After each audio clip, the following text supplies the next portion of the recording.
circle na red. Yan. Yan lang. O, pwede na siya makarga. Hello mga palikoy! Ngayon, papakita ko sa inyo kung paano i-fold ang ating Mabi 4-wheel fold na binili sa atin ni Ma'am Earl. Thank you Ma'am Earl para kay papa niya si Sir Edwin. Sa pag-fold, yan. So, itong malaking red, yan. Yan lang. Pwede na siya makarga. So, ang pag-unfold naman is yung maliit naman na red. Yan lang, Ma'am. Okay. Ganun lang din. Para lang siya nakakagat. Naka-hook lang siya. Ayan. Ito siya, Ma'am. Dito yun siya. Ayan. Then, i-push lang pababa. Ayan. So, dito, meron ring hinahatak para pwede siya i-atras. Ito.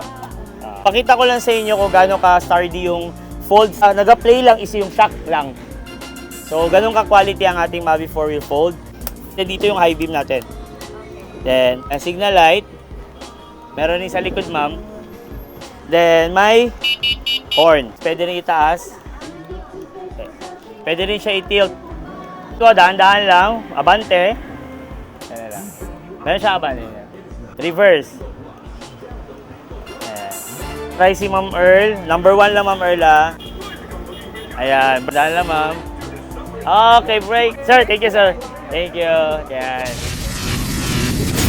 Dito lang yan sa Bangkal, Davao City. Delivery buong Pilipinas at sa ibang bansa.